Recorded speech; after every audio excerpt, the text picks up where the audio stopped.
Untuk kita mengenal Allah, yang pertama kita harus sholat. Sholat itu paling utama. Kenapa kita meninggalkan sholat? Sedangkan iblis saja itu bersujud kepada Allah. Orang yang suka meninggalkan sholat atau tidak benar sholatnya, atau bolong-bolong sholatnya, pasti akan berdampak kepada kehidupannya, akan berdampak kepada duniawinya. Kalau dia punya usaha, dia bisa kena tipu. Kalau dia berumah tangga, akan diisi dengan pertengkaran, konflik secara terus-menerus. Bahkan bisa jadi dimasukkan orang ketiga.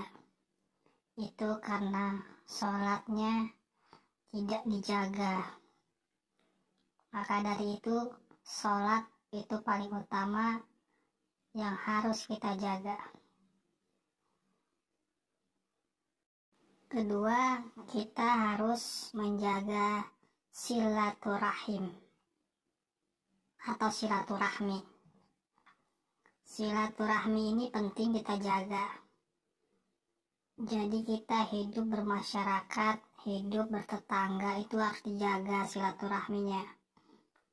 Kita misal punya teman 100 orang, itu pasti memiliki karakter yang berbeda-beda, sifat yang berbeda-beda, bahkan beragam juga agama, suku, warna kulit, itu berbeda-beda.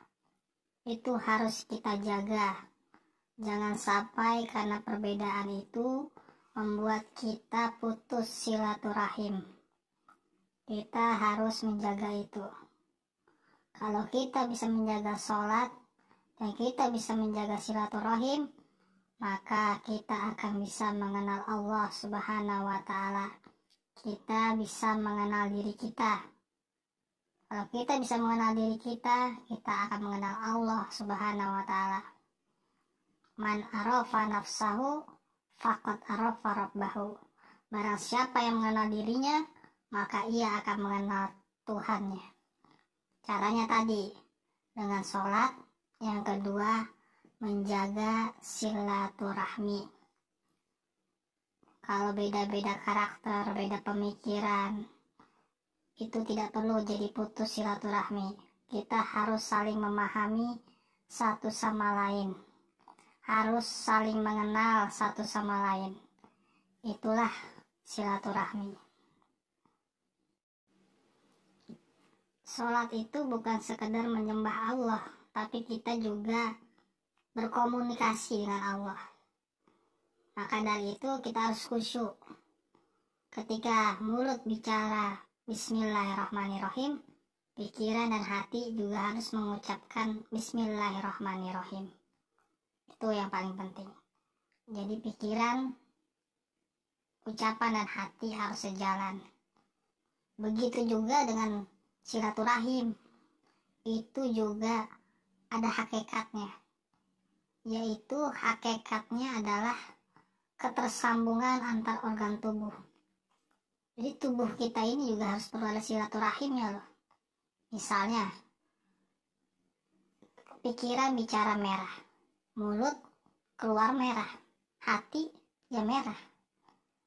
Jangan ketika kita bicara merah, hati bicara hijau, dan perbuatan bicara kuning.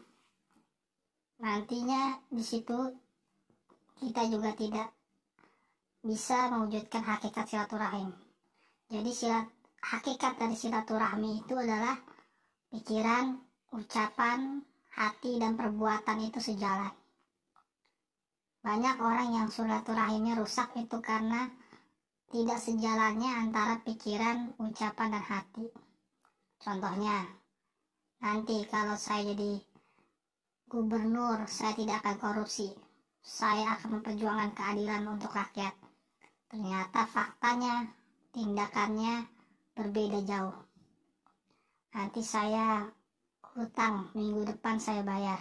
Ternyata sampai bertahun-tahun tidak dibayar. nanti kamu kalau kerja sama saya, ikut saya, akan saya sejahterakan, akan saya kasih mobil, akan saya kasih rumah. Ternyata faktanya tidak ada. Nah, itulah orang yang tidak sinkron antara pikiran, ucapan, hati, dan perbuatan. Dia tidak akan bisa mengenal pada Allah.